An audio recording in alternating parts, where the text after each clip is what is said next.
Hello, lovely humans. I'm Luna Robbie, and you are listening to Sex Stories, a podcast of personal histories where we learn from each other and practice deep, non judgmental listening in order to co create a more loving world. If you want to express your love for this show, you can find ad free episodes on Patreon, get personal with me on OnlyFans, sign up to be a guest, and check out the awesome brands to support our show. Links are in the description below or visit sexstoriespodcast.com. Now, please enjoy this episode. Our guest today is a 42-year-old cis-Canadian male. He is pansexual, vegetarian, a lucid dreamer, and an astral projector who has been in a 24-year-long monogamous partnership and married for the last 4 years. He is into exploring the intersection of the erotic and esoteric, dancing at the crossroads of kink and the occult, gardening poisonous plants, collecting old typewriters, and he plays the saw. In addition to specializing in the design and production of books, ESP cards, and talking boards, he currently reads the tarot for clients and offers a class on sigil design. A multifaceted creative in and out of the pleasure industry, he is a graphic designer, typographer, designer of systems of divination, and developer of wicked ideas who lives in Ontario, Canada. And I met him at ANME, which is the Adult Novelties Manufacturers Expo in 2024, when he did an awesome mini reading for me with an early version of his Vibrating Tarot deck. And I am so excited to finally talk to him on pod and to hear about the evolution of his original creativity. Welcome, Frank Lawrence. Thank you so much. I'm so glad to be here. Really, it's an honor to be on your podcast, and I'm excited to be here. I'm so excited to share you with my audience. It was such a lovely happenstance that I even got to meet you in the human being sort of 3D situation that we did. Can you please start off by telling us to calibrate? This is a question everyone gets asked. If you had to rate yourself on a sexual shameometer, with 10 being the most full of sexual shame and 0 being like, I do not have any, where do you fall today and why? I would have to be honest and say I fall near the lower end of the scale, so I don't have very much shame, around those issues.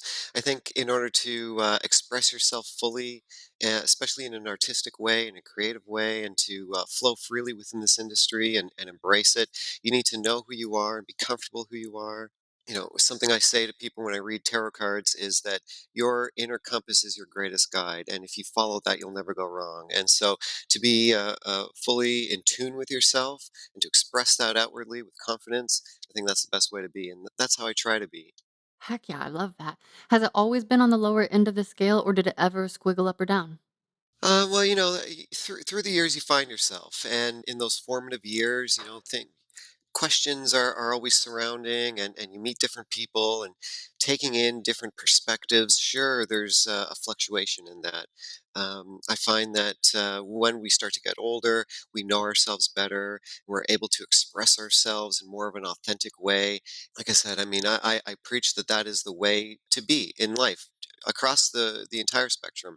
And to answer your question, sure, there's always fluctuation, no matter what it is in life. But I think to learn to be more authentically yourself, that shame meter starts to tick down, down, down. Heck yeah. Well, one would hope. One would hope. Sometimes as I Yeah. learn parts of myself, I'm like, oh, there's a spike. Okay, and then as I become comfortable with that new discovery, then I'm like, okay, we're back to a 1 or 0. Tell us now, what is sexy? This can be your personal definition and or things that you find sexy.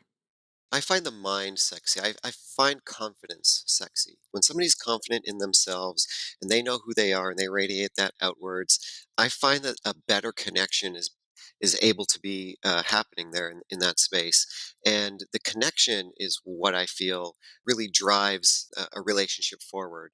Audacity, being bold, taking chances and being creative. That's another thing that I'll always come back to whenever I talk to somebody. Not so much artistic, which I am as well, but creative in a variety of different ways, in the way you express yourself, and creative in the hobbies that you have, creativity in the foods that you eat, and the types of media that you consume, movies and music. And so, yeah, I find that connection and that confidence to be a driving force. I love that so much. I have started referring to sex as our original creativity, and I posit that every single human is quite literally a creative being beyond sex as well. And anytime someone's like, "No, no, I'm not artistic," I aspire to expand the definition. I'm like, "Well, when's the last time you solved a problem? How did you do it?" And so I really That's love that. exactly it. Yeah. Okay, tell us now, how do you woo yourself, and how do you like to be wooed by another? And this can be romantic or not, sexy or not, but like tell us a little bit about giving and receiving love. I love the sharing of ideas. I think having an open mind and being creative, that's what woos me, really. And you find out more about yourself and about the people around you when you share ideas. It could be a romantic entanglement, it could be a platonic love. I was just hanging out with a friend, and we were at a trade show, and the ideas were just flowing, all left, right, center, and the stimulus that you get from that and the high that you get from that when you connect over an idea. That's really what excites me. And I try to bring that to the table myself. So I like when I see that in somebody else and we can connect over those ideas. I love that. Okay, tell us now about your work. I want to hear first about the Vibrating Tarot deck and its origin, and start by telling our sweet listeners like what it actually is and what they can expect if they look at the cards. And then tell us more broadly what's your work like, especially the sexy parts, but you don't have to limit it to sexy. Sure. Well, to put it in a nutshell, Vibrating Tarot is a forthcoming tarot deck. It is a pleasure product themed tarot deck. So, in the world of tarot, and more so now than ever before, there's all these decks coming out. The tarot world is just booming like it never has before. Vibrating Tarot is based off of a tarot deck called the Rider Waite Smith Tarot Deck, which was published over 100 years ago. And it is the staple, it is the most iconic tarot deck of our or any other generation. Going back to the tarot deck itself, it's an 80 card traditional tarot deck. What I've done is I've taken the Rider Waite Smith images and I've replaced all of the people with pleasure products. And so, in doing so, we're personifying the pleasure products themselves and we're giving them a creativity to move in this 3D landscape, to interact with other pleasure products in this on the same card and in the same deck, and for all of these brands and companies to come together under one project. A really important part of the project for me was to embrace not only the biggest brands in the room and in the industry, but also the smaller businesses and especially the independently made products by artists and creatives out there that work out of their own home. I'm talking about leather workers, woodworkers that might carve products out of wood, whether it be something like a dildo or a paddle. People make rope. And so I really wanted to infuse an authentic, legitimate, mature tarot deck filled with integrity. I've taken a lot of advice from people around in the industry, and I followed the lead of a lot of sex educators in our realm, and they've helped me elevate this project to levels that I didn't even really consider when I first started scratching the surface of that. So I'm so grateful. I can't even express how the community has come together to help me find the way forward with this tarot deck, sharing ideas and embracing all of these really dignified touch points to infuse into this project of mine. I love that. And there's so much there. And I want to make sure that we're grounding into details since this is an audio medium, or even if people are watching us on YouTube, we're talking heads right now. So I would love to hear like the story behind how you came up with what I would describe as there are sex toys. I know some people don't like the word toy. I do because it's play, even if it's adult play.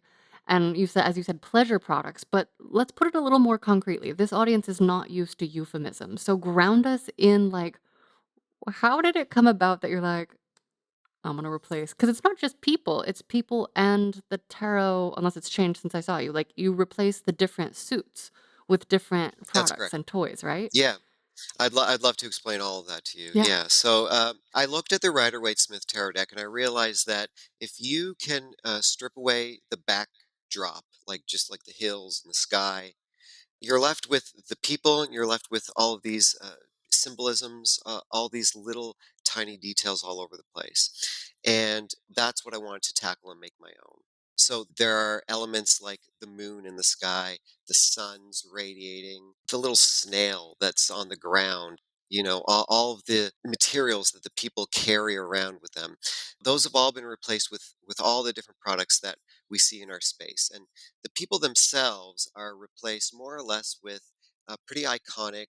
pleasure products. And, I say sex toys myself. I do love that. And I've shifted to saying pleasure products because of our censorship that we need to deal with on social media. And so the word sex and sex toys is just something that I started to gravitate away from and replace that with pleasure products. But certainly in this open exchange and with the people that listen to the podcast, sex toys is definitely something that I want to embrace. And you're right, I love that because there's fun. It doesn't always need to be serious. Perhaps I'm describing it in a serious way when I say words like dignified and mature and all of that. But this deck is meant to appeal to people across the board. And I see people's reactions when I share this with them, and a smile just pops onto their face, and they giggle, and they laugh out loud, and they point to the things on the cards. And so that's the energy that I really love about this.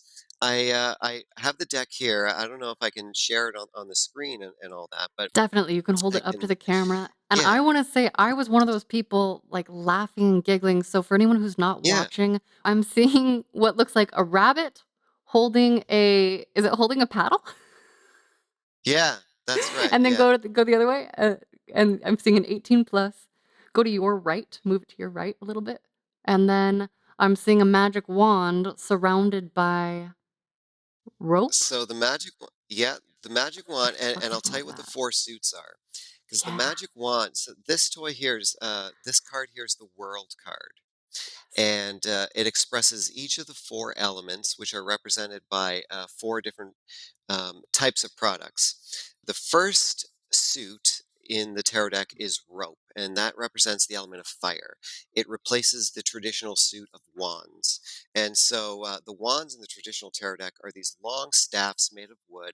And so in the vibrating tarot deck, it's the long length of that rope, stretched taut across the card, and different types of rope, jute rope, hemp, synthetic materials, and all the different types of rope are meant for different types of situations and different types of sensations and feelings. And so I really wanted to pay attention to all those details when I was deciding what variety of rope, what color of rope goes on which card, et cetera, et cetera. And then for people who many of my listeners complain even when I talk about astrology, so they may not be familiar with tarot. So also tell them what each suit energetically or emotionally means too. Yeah, absolutely. And so the first one is takes the place of the element of fire. And so this talks about the sparks and the new beginnings of new ideas and new pathways opening up and new possibilities showing themselves to you. And the whole idea behind that is I love the metaphor of starting like a little fire, like the sparks of a little fire. You can give that fire oxygen. You can cuddle that flame and feed it and watch it grow. And we all need fire. It cooks our food. It provides light. It provides heat. And so those are metaphors for the things that this suit can bring forward into your life. And rope is associated with fire in many different ways. There's like a fire curing method for rope. People can have like rope burn on their skin, and so that's goes hand in hand with why I chose rope to replace the suit of wands, which, like I said, represents fire. The second suit is traditionally the suit of cups. It represents the element of water. And so this talks about our inner emotions, our deep thoughts, and our feelings. Some that we're able to express, some that we keep to ourselves. And I'll go back to that shame meter that you talked about before. This meter that we all hold and we carry around with us, that is the suit of cups.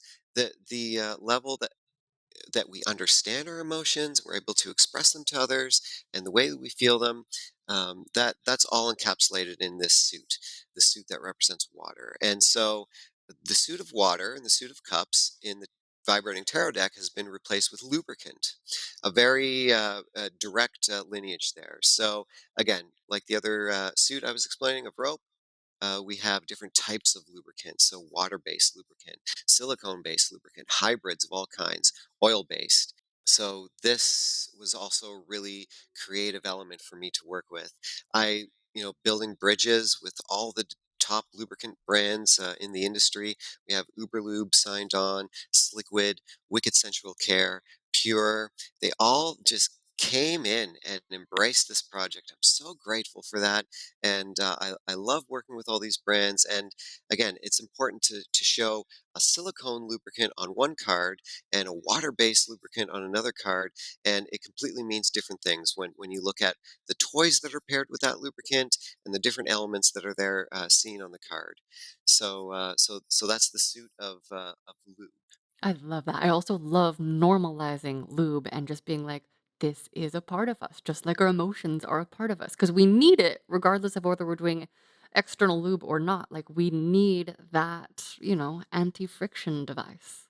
Absolutely, and there was a movie out there where I recall somebody saying that social situations need lubricant Mhm. as a metaphor, to break down those walls and get the conversation started. I look at a card and it means something to me. Somebody else looks at the card and it means something completely different. And that's the beauty of tarot. It's all about interpretation. And so you can pull the same cards, and one tarot card reader will read it in a certain way. Another card reader will give you a different message, and that's the interpretation that I'm just so in love with. Going back to the designs, the third suit in the tarot deck is traditionally the suit of swords. And this represents air, the element of air. Swords move through the air, and so it represents the element of air. So naturally, in the Vibrating Tarot deck, it's the suit of whips, paddles, canes, impact instruments of all kinds, because those impact instruments must move through the air to make that impact. And so just goes so well with replacing the traditional suit of swords and representing air in general. Because the air, like I'm saying, the passage through the air is what makes the impact instrument possible. And so, what does this suit really mean? What does the element of air represent? It represents our intellectual component. The intellectual component really talks about the next step forward. You feel something and then you need to understand it. So, it's about understanding, it's about breaking things down, interpretation, understanding your emotions so that you're able to regulate them yourselves and so that you're better able to express them and share them with others. And you're able to understand other people's emotions when they share them with you. And so that understanding really goes hand in hand with impact also. I really feel, and I should drive this point, because when you are playing with impact instruments, it's important to do it in a mature way and in an intellectual way. You can't get carried away in the emotional aspect of it. You need to know what that toy or that product feels like on your own skin before you administer that sensation to somebody else. You need to understand who your partner is, their levels of sensation and pain, the levels that they want to feel, and their safe words, the emotion that they have on their face when you're playing with one another, the goosebumps that might show up on their arms, and all of these things are cues for you to synthesize in an intellectual way because it's power when you're holding that product, just like the sword is. I want these whips and paddles to represent that in that way. And so the suit of impact products could not be expressed in the emotional realm or in the first suit that I was talking about, the sparks of new beginnings and all that. Really, I felt had to be expressed in that suit that talks about our intellectual component, our understanding of ourselves and of others, because that's really the only way that I feel impact instruments can work. And that is what I wanted to express by exploring them in this tarot deck.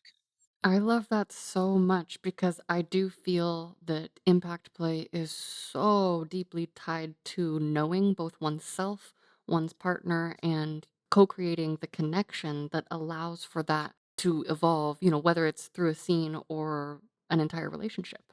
Because it's just as important for a bottom to have a clear understanding within themselves. And I always think of like Queen of Swords energy that is like so precise, and is so clear on what is actually needed, and having that kind of clarity to be like, actually, mercy, I need to back off, or like, safe word, I'm done for today, and even knowing if the top is with a partner where the bottom wants to get pushed to the point of saying their Yeah, safe word or wants to feel successful so they exactly. never have to use their safe word. And you make such a good point about the emotion because if we get lost in emotions, We may end up with bruises, marks, or sometimes blood that we didn't intend. Yeah. Okay. So do you want to know what the fourth suit is? Tell us. I know what it is, but I bet the audience Yeah. really wants to. Yeah, yeah. Tell us now. Okay, so traditionally it's the suit of pentacles that talks about pentacles like a coin. So it talks about the earth. That's the element it expresses. The last of the four elements, the element of earth. It's like a very grounded stability, structure. And so I express that with the suit of plugs. And so I felt that that really went hand in hand with your root chakra. Yes. And the sort of like shape of the plug is was I felt went hand in hand with the shape of the pentacle or the coin, sort of a circular design, smooth. Whether you look at the plug from the bulbous part or the terminal, you have those circular, smooth, round sort of shapes, and that really lent itself well to expressing it in a visual way in the tarot deck. And so, working with different plugs across the board, glass, metal, wooden plugs. These are all expressed in the tarot deck in creative ways. And the suit talks about having that structure and stability in your life and building it through practice and through a communication with others in your life. So the suit of plugs, that's the last of the four suits. I love this so much. And I think, one of the things that put a big smile on my face initially is I'm an education nerd, right? And all the education that I always want to do is through delightful, entertaining ways. And so the idea that someone who, even a lot of my friends who are into woo woo stuff or identify as witchy aren't necessarily comfortable talking about sex. They don't necessarily share the same level of detail that I get from, a lot of my listeners who apply to be guests. And I love the idea that, like, someone might be like, hee hee, buying it even as a joke for someone else. And then it Yeah, could change sex lives for the better by just being like, wait, what is this butt plug? Wait, there's glass ones? absolutely. Oh, I like that, and so I would love to hear kind of more about the process for selection. It sounds like you had a lot of conversations with educators that maybe informed it, and, like, is there a booklet that goes with it? Like, because there's the tarot aspects, and then, like, can people like, it sounds like people can look up which toys they are. Like, what are kind of some of those details, and what did you learn along the way?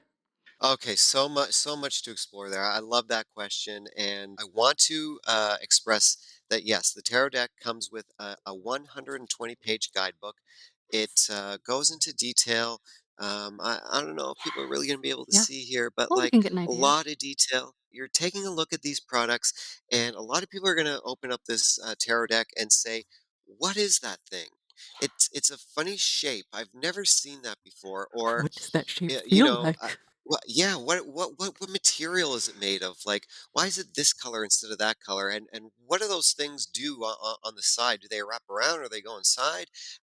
This industry is making such forward advancements, and it's just booming like it never has before. And I wanted to provide as much education in the guidebook as I possibly could. That's why it's a 120-page guidebook. It's an 80 card tarot deck. So each of the cards in the tarot deck has its own dedicated page in the guidebook. You see a little black and white image of the card, so you have the reference right there. There's a list of all the products, the product names, and the brand that brings that product into the world. So you have those reference points. You could say, "What is that thing?" And then you look it up in the book, and it's right there. It says that it is, whatever product by whatever brand, and then you could go online and type that in and find out all about it. The tarot guidebook also goes into detail about what the key words are for the meaning behind the cards, and then it goes into a little few paragraphs about the interpretation of what the card really is and what it means, and how to read it in context with the other cards around. And so that was, like I said, a hugely important aspect. I didn't want to do this tarot deck without that component because along the way, I started to realize that I wasn't just making this sex toy themed tarot deck. What I was doing was inadvertently becoming a sex educator myself. And, maybe imposter syndrome kind of settles in when I say that. I don't have any formal training. I shouldn't really call myself a sex educator in that formal way because I have so much respect for the people that hold that title in a far more legitimate way than I could.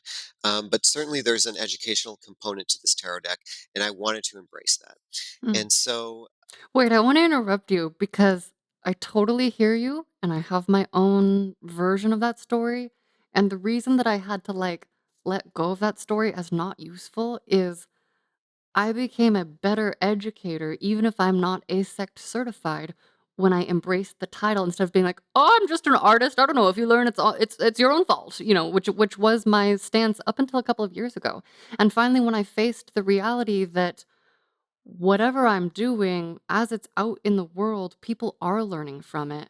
Like, we show up for that, and it doesn't mean that I'm gonna take the place of someone who that's their full-time job or they're writing a book or the however, it does mean that I can lift up their work and I can still be my own authority and point people toward them. So, I think you are an educator, and if you wanna call yourself an edurotic artist, that's a title I've been using.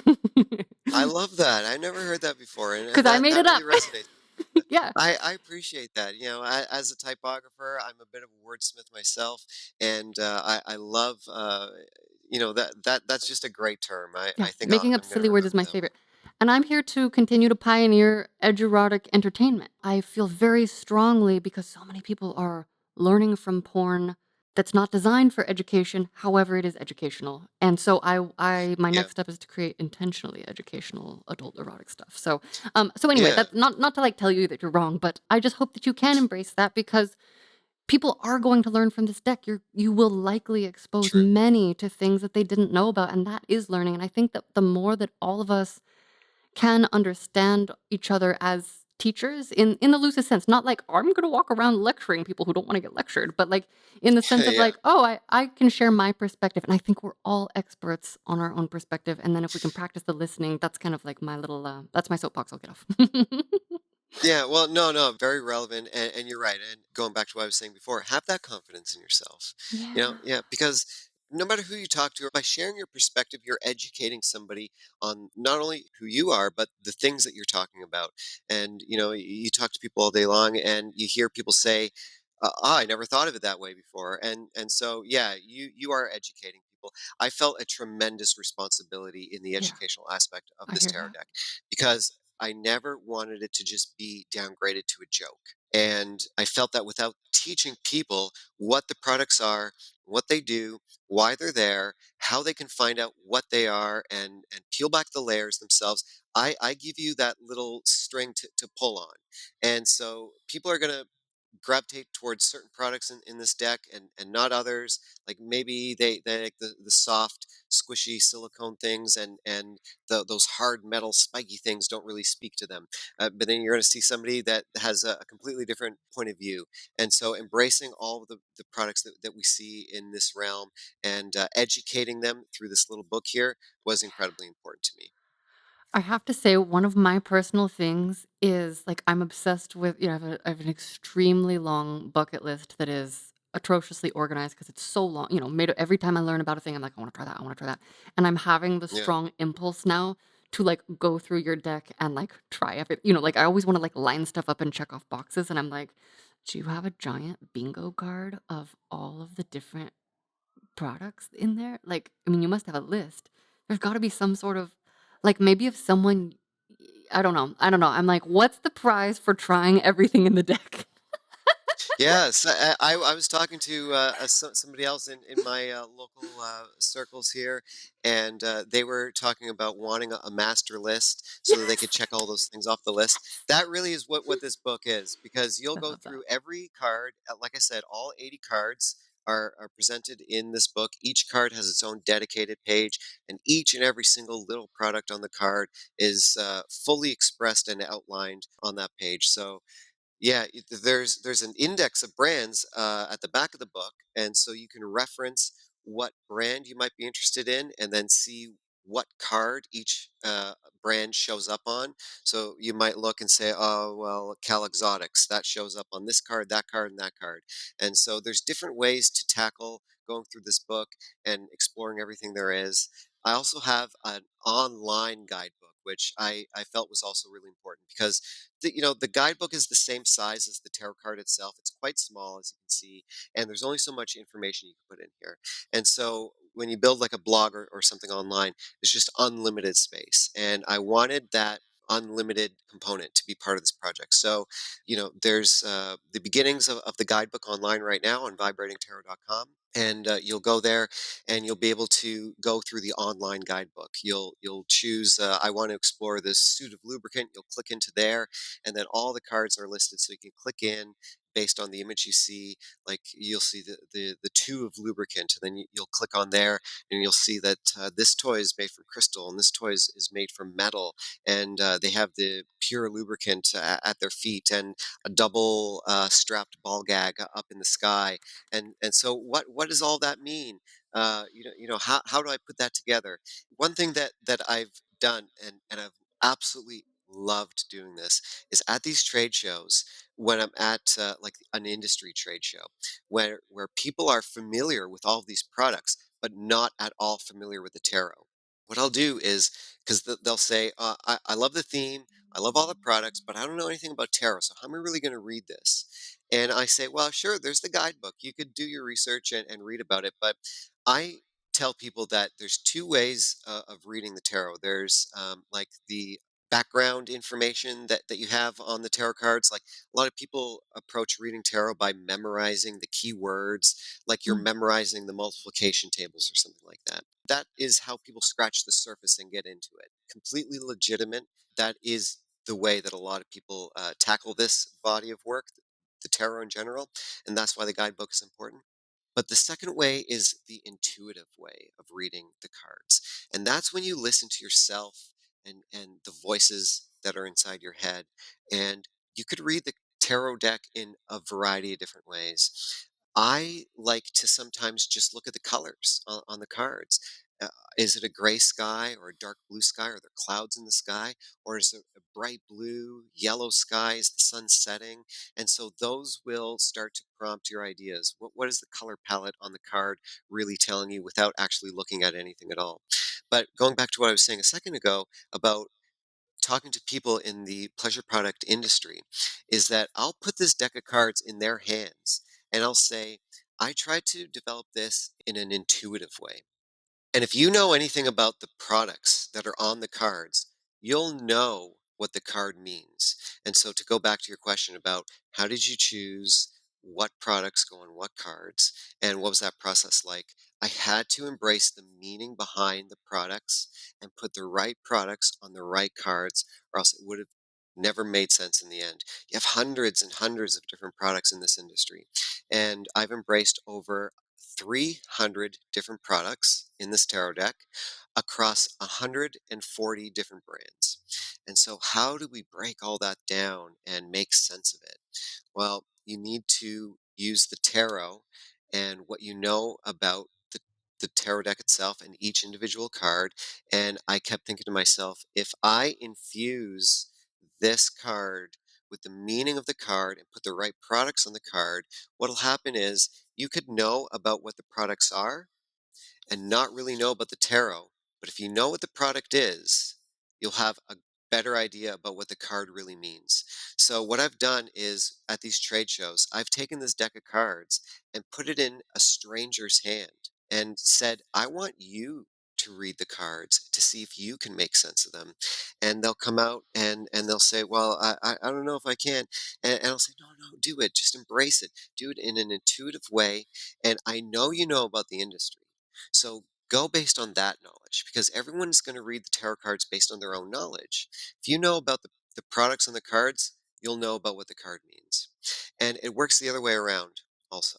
If you know about the tarot and the meanings about all those cards, but you don't necessarily know what the products are, you're going to start to learn about what the products are based on what your knowledge of the card means.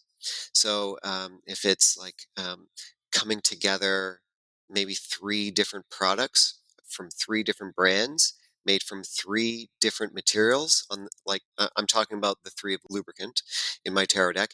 It has metal product, a wooden product, and a glass product. And they're made from different brands, they're made of different materials, they're different colors. But the whole idea behind the card is that different people from different walks of life coming together to embrace one another.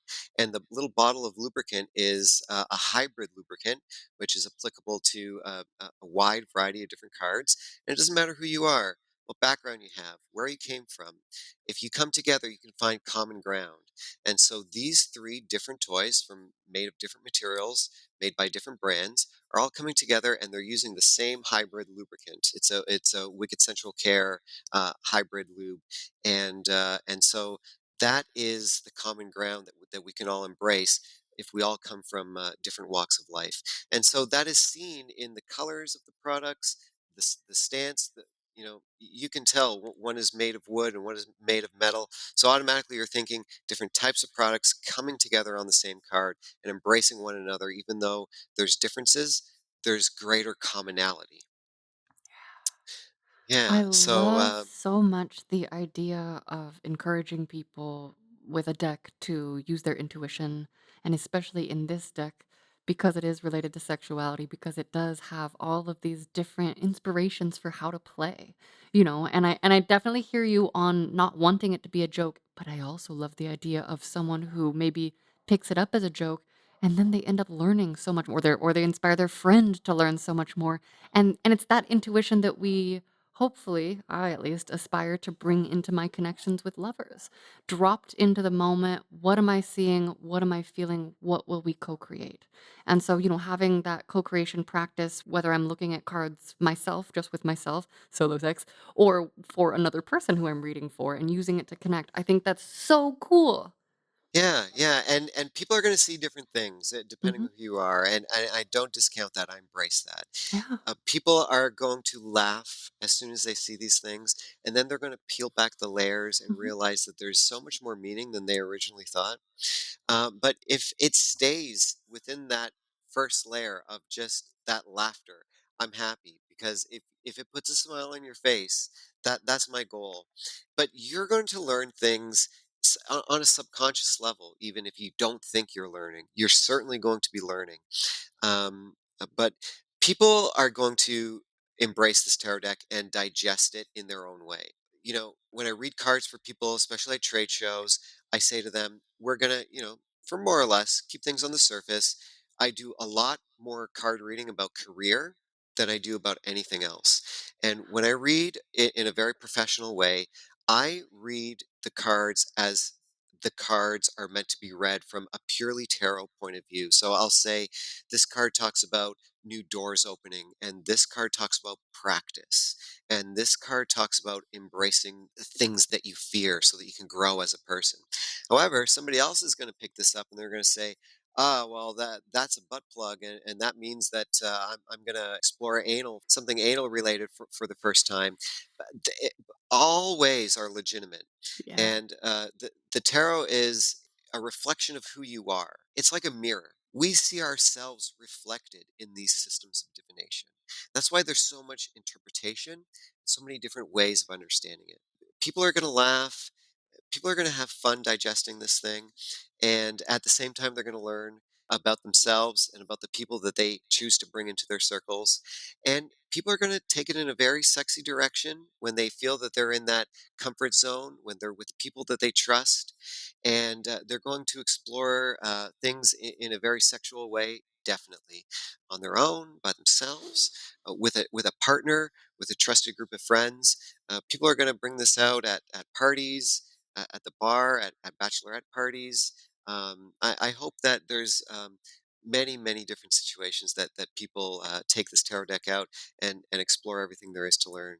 I've developed a waterproof version of the deck as well, so you can take it into the bathtub. You can take it out into the Cool. rain. Yeah, yeah, you can bring it into the hot tub, and it's waterproof. It's fluid proof, so it Yeah. doesn't really matter what you get on there. You could wash the cards and bring it back to ground zero after the cards have moved through this. this funky stage that you might want to bring them through. So the waterproof is a limited edition. I couldn't go to market with a waterproof deck. Being at the stages of the business where I'm at, I could really only do the waterproof on a print on demand basis. Yeah. So through the crowdfunder, you'll be able to purchase a waterproof tarot deck. And since it's very limited, I decided to make it into a really authentic limited edition thing. So I'll be numbering on the top corner of the guidebook. Like, let's say there's only 32 waterproof decks made. The one that you get might be 18 of 32, and I'm going to mark that in the corner. And then I don't know that the waterproof deck will ever really be available after this crowdfunding and pre-sale store has come Ooh. to a close. So it's very limited. And if you want the waterproof deck, it comes in a tin box. So the tin box itself is waterproof as well. And so I wanted to embrace that whole waterproof aspect to it. But the standard edition tarot deck, it has these silver edges, the reflective silver edges. And I feel that the theme of the tarot deck has to be embraced in every aspect of the package that we're putting together. So I wanted a beautiful, sturdy, rigid box. I wanted those silver edges. It's a beautiful, thick cardstock, and of course the guide booklet that comes with it was really important aspect as well. I love that so much. I'm reflecting on what you said about how most of the readings you've been doing, and I think you were talking about at trade shows specifically in the Yeah, instances where people yeah, are coming up to talk to you, are career focused. And it's so absolutely. funny because and Me Where I Met You was the first trade show that I had been to, and I was like, "I'm so excited. I'm gonna go talk to people whose jobs are talking about sex-related things, so surely they will be comfortable talking about sex, and maybe I'll get a podcast guest, even if only they wanna talk about work stuff." And overwhelmingly, everyone was like, "Why would I talk to you about you? No." Like, they did not want to talk about their personal lives, and I it's so funny because I thought that, like, at long last, I will be around people who are comfortable in the sexual realm, and so I think it is actually just hilarious that people whose work maybe revolves around sex-related things aren't necessarily comfortable with discussing the personal, even anonymously, and I would be really, really curious to hear how the learnings that you encountered when speaking with sex educators and people whose jobs are to sell sex related things compared with your own like sex ed growing up, whether that is, officially in school or what you learned about sex. Like, is there even any connection in those learnings? If you can kind of draw a comparison contrast.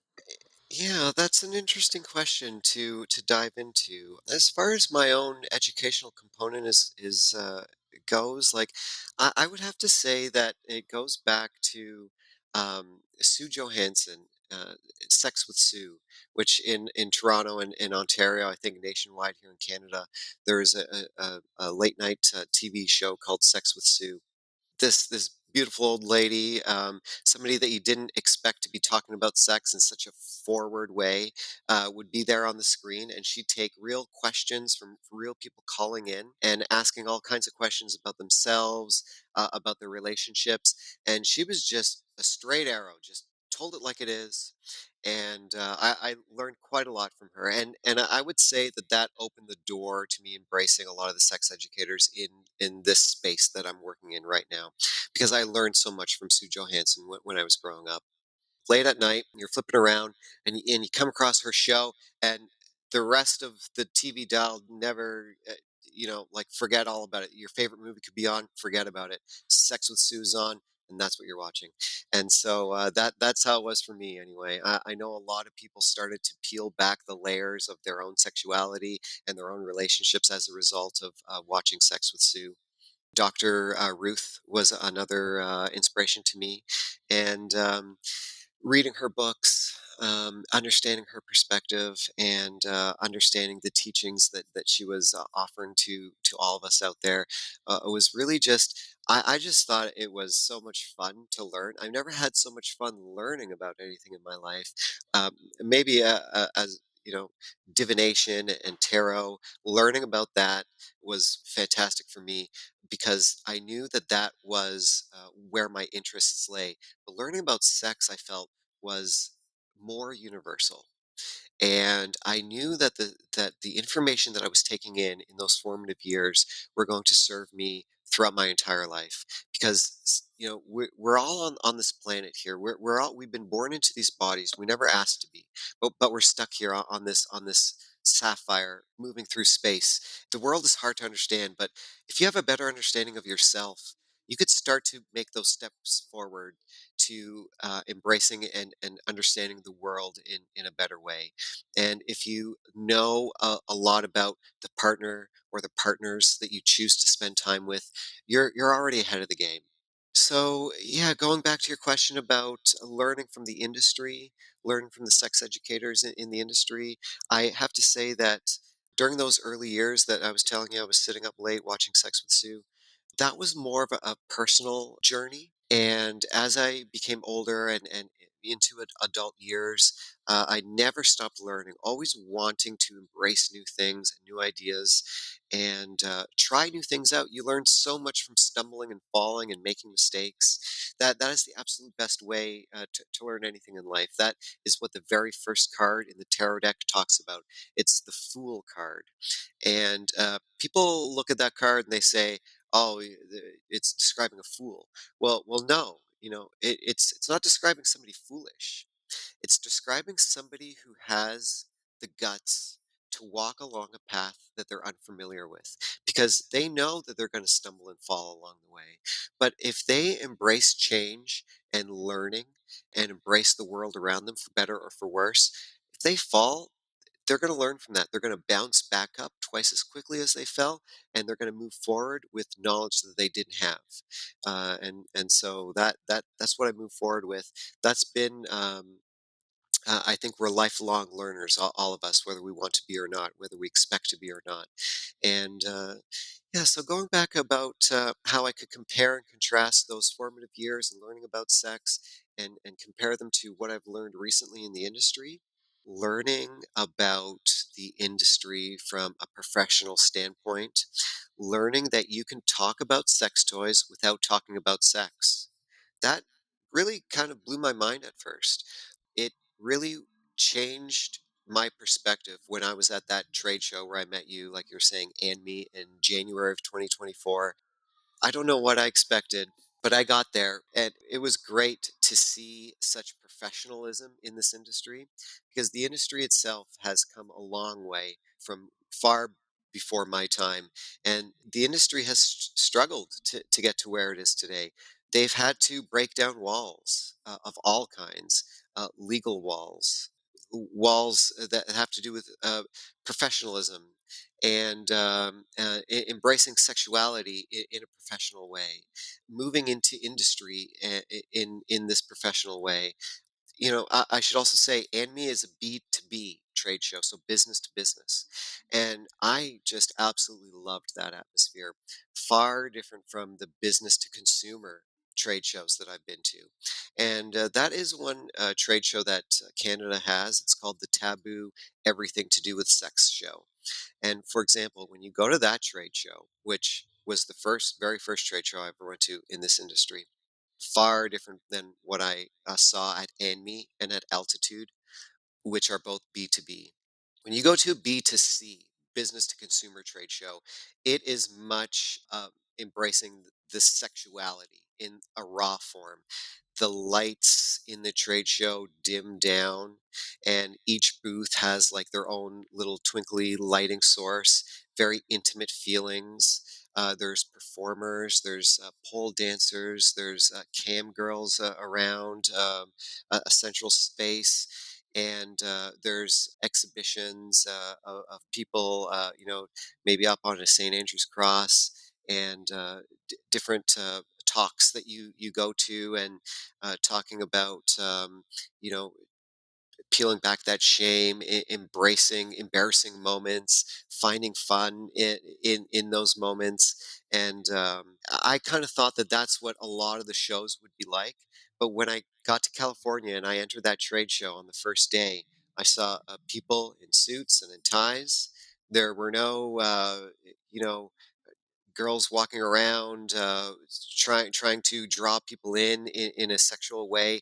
There was none of that. It was very professional, and it informed my steps forward. Because anything you see and embrace in life, you need to, especially as an artist, if you don't pour yourself and your experiences into your art, you're not building it in as authentic a way as you possibly can. You need to embrace all kinds of different aspects. So when I went to that B to C trade show in Toronto and I saw the dim lights and the sexual components that they were adding to it, I thought, okay, this is one perspective. And then when I got to the business to business trade shows in Burbank and Nevada, there in Las Vegas, I saw a completely different, clean, stripped down, very professional aspect. And I thought to myself, all of this needs to make it into this project, because if I leave any one component out, I'd be leaning too far one way, or not enough the other way. So, yeah, learning about that professionalism, learning how to read this tarot deck without talking about sex whatsoever was liberating for me. Because I know that when people bring this tarot deck into their homes, they're going to tackle it from that sexual point of view. And if I can teach somebody, or talk to somebody about and present the project in a professional way, I think that a lot of tarot card readers out there who may not know about the sex toys, if they know that they can read it based on the knowledge that they have about tarot and tarot alone, maybe they don't know that this is a rabbit. Maybe they don't even know what a rabbit is, but they see the form that the product takes. They see that little arm coming up, and they're holding like a crop whip. You don't need to say that the crop whip hits you in one way or another. You can say that this card is about not being afraid to make mistakes. And I feel that every card reader, like I was saying before, you need to read cards based on your own lived experience. And so to bring it and to embrace a variety of different aspects across the board was important to work with. Mm. That gives me so much to think about as I reflect on this kind of dichotomy that you've painted, right? Of like, we live in a world where sex is either this like salacious thing that is sold to us with these kind of familiar trappings, or we're doing the professional version of sex. I mean, the world that I live in has a very different definition of professional sex. Like, I inhabit a space in which I get to be all parts of myself integrated, right? So I am sought out for my knowledge of literal hands on intimacy as a sex worker, and also all of my work as a researcher, and also all of my artistry. And so I feel like I live in this specifically privileged place where I mean, I've shocked people at those trade shows because they're like, no, no, no, we're sexy professional. Professional looks like this here, you know? And I guess I come from a perspective of, I really can't understand why professional means we have to pretend like we don't have sex. Like, it's so silly to me that politicians have this vibe of like, I have my husband and my wife, but we never do it, but we have all these kids. And I guess I Yeah. dream of a life where it's all integrated and not necessarily pushed on us in this salacious way, but where there's comfort with all of it wherever someone is. And what I hear is meeting each other where we are at. That's the part that I think over and over again, when we kind of like calibrate, we can, just try connecting, because the goal of all the work that I do is connection. And so I would like to hear from you.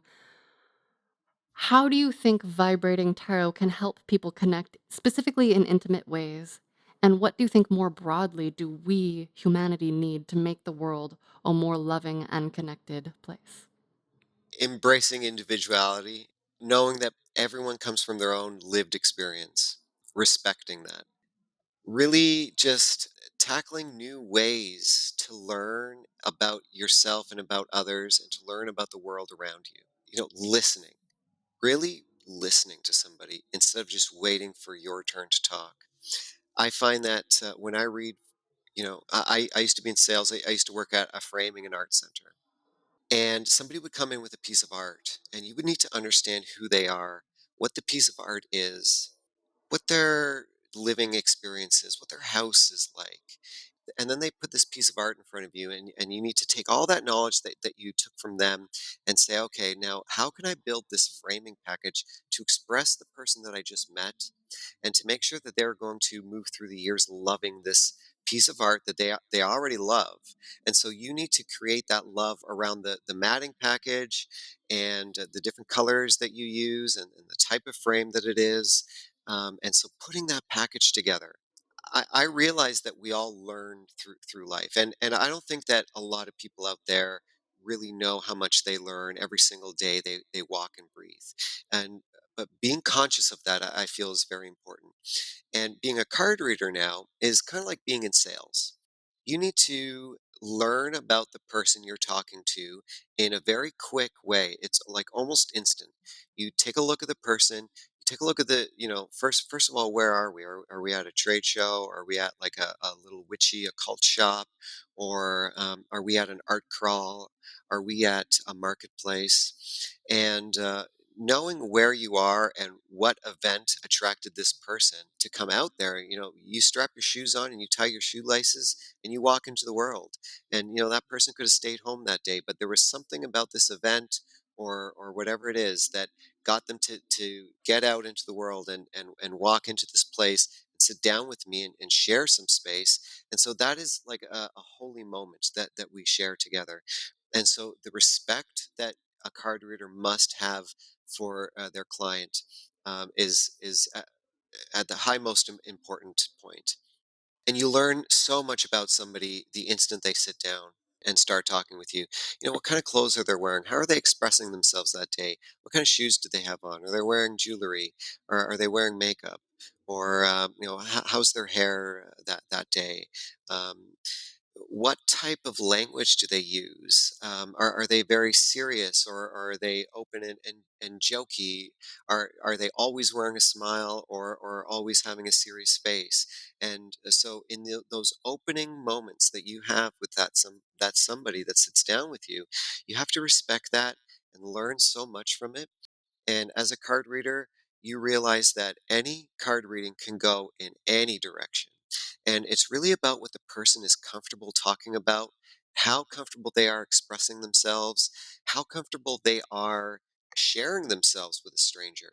Many card readers say this is that it's far easier to read for a stranger than it is to read for a friend or family member. When I sit and I talk to my sister and I'll do a card reading for her, she's looking at me in a variety of different ways as a card reader, as a big brother, as somebody who knows who she is and who her family is and the types of jobs they have. And so it's difficult for me to emancipate myself from all that information and to truly be free to read the cards as they are because I realize that I know this person. They're my sister. I'm going to see them next week and next month and next year. And, what we talk about in that space is not completely divorced from who we are as a family unit and as friends. And it's more difficult to be freeing in that moment because you have all these exterior thoughts that come into it. But when you read for a stranger, it's a completely different world. It's liberating. It's so freeing to talk to somebody that you don't know before and to teach them about the process that you're engaging in. And like I was saying, going back to learning about them in that moment, learning about how much they're willing to share with you. And something I say is that I want to work within the realm that we're both comfortable in. As a card reader, I don't want to push you to share aspects of your life that you're not comfortable sharing with me. If you want to stay there completely silent and just take it all in, that is a valid way of having your cards read. You don't need to say a word. We can just pull the cards up, see whatever comes up, and I'll explain to you what I see. However, a card reader once said this to me, and it's something that I repeat often is that the more you share with me, the more I can share with you in return. A back and forth conversation is more rewarding for both people involved. And if you could talk to me about where you're coming from and what your day's been like and what your year has been like and what are the struggles that you're having right now, because we don't just need to pick one key word like I say career. Some people that just come in and they say, oh, well, I want to know about my job and my career. Where's my career going? I say, okay, well, that's enough to give us a really great start. And then throughout the reading, we start to peel back those layers. Are they transitioning in their career? Do they feel stuck in the job that they're at? Or have they just found the dream job that they've been searching for their whole lives? And when you start to look at the tarot cards, you start to reflect on that person's life, and the reading will be much more accurate the more we both share with one another. And I'm completely an open book. I just absolutely love sharing myself with others if they're willing to share themselves with me. And I feel that that is the better way to tackle a card reading. And I'm not shy to talk about myself and about my career and about my own goals and about my own experiences and how that can relate to the person that you're talking to. I just love that communication that's built within that moment and this whole universe that we open up within that conversation and everything that we can embrace. And then it's like the creative process. When I went to design school, I learned about the creative process. I didn't think that there was an objective creative process, but there certainly is. Everyone's own artistic path is different, but the creative process itself has been studied by professionals and it's been penned down, and it's a very specific process, one of expanding outwards and then refining back inwards. And that's what I feel that I like to explore within a card reading, is that we start off small and we expand outwards, and there's no telling what we can embrace within that conversation and what we could touch upon. The entire universe is open to us, and then we start to refine it back down to the details that really mean something to us in that moment, and the details that mean something to that person that I'm talking to, because they're coming to me wanting to know something about their life. And I need to find something in every conversation to explore, and a positive message to put on that reading at the end of it. And some people, they come to me with all kinds of wonderful things and things that I didn't even know that I would be talking about that day. It's kind of like an antenna, just being open to the universe and being able and willing to take on any signal that comes your way and zap it from that sky, that open space, and bring it down into the self and to understand it and synthesize it and to give my perspective on what they're talking about, and then for them to give me their perspective on what I've offered them. And so it's been really great. I've been reading cards for over 10 years. I'm energized by it. So, to wrap up, how do you hope that your work, maybe specifically the Vibrating Tarot project, helps other people connect in intimate, meaningful ways? Well, it's all about the variety of products that I've shown in this tarot deck, and seeing that variety in real life and reflecting that variety in the tarot deck was extremely important to me. And I feel that that is the way that people are going to connect to the tarot deck, because I want them to see themselves reflected within the cards and opening up ideas for people. It's just about putting a smile on someone's face, because when you're learning something new, I feel anyway with me, it's hard to keep that smile off of my face when I'm like, oh, I never knew that thing even existed, or I never even knew that that was a sensation that is out there in this universe to experience. And when you learn about yourself, you are able to express yourself better, and communication with other people is benefited from that. And so we can work with our colleagues in a better way, and we can communicate with our family members in a better way, and we can have deeper relationships with our friends in that way. And so yeah, because we all have some sexual component to ourselves, whether we are comfortable expressing that with others or not. Maybe the tarot deck is just about learning more about yourself. And there certainly will be people that will buy this tarot deck and maybe not share it with their lovers or their friends. But if they look at the cards and they go through that guidebook, they're going to learn about so many different products that they never knew about before. And I hope that they learn about themselves and learn about all the possibilities that this beautiful world has given us. Yeah, it's about communication, and it's about learning and embracing new things. Don't be afraid to try something out and realize that it's not actually something that maybe you don't like it at all. Like maybe you tried it out and you don't like it. That's a positive thing to learn about what you like, to learn about what you don't like. It's all about that expansion and refinement, like I was saying before. Expand your world, bring new things under the umbrella, and then slowly refine back down to, well, I tried this thing, but it's not really for me, so I'm going to leave it on the outskirts. And that method of refining is just as important as expansion. I love that so much. And lovers, if you are curious to learn more about all of these interesting ways to learn about yourself and or each other, you can find on all socials at Vibrating Tarot and visit the website vibratingtarot.com. Links are in the description below. Frank, thank you so much for being a guest on the show. Lovely humans, that is our show. Remember to follow your hearts and follow your parts and follow me on the internet for links to all the things: podcast guest submissions, photo sessions, creative coaching, or to wander deeper down my internet rabbit holes. Head to sexstoriespodcast.com and lunarabi.com. Support the show and get ad-free episodes and access to the community live streams at patreon.com/howtowoo. To go deeper, see my exclusive self-portraits, masturbation, meditation, sensation, explorations of edging, or to tell me your most personal pleasures, thoughts, and feelings, maybe you even show me, join me on OnlyFans. Links are in the description below. Remember to tell a friend, leave a review, heart, or thumbs up this show wherever you're listening. It helps us grow, and you know I love watching things grow. Please take care of yourselves, take care of each other, let me know how you're spreading ripples of love, and remember to share sex stories.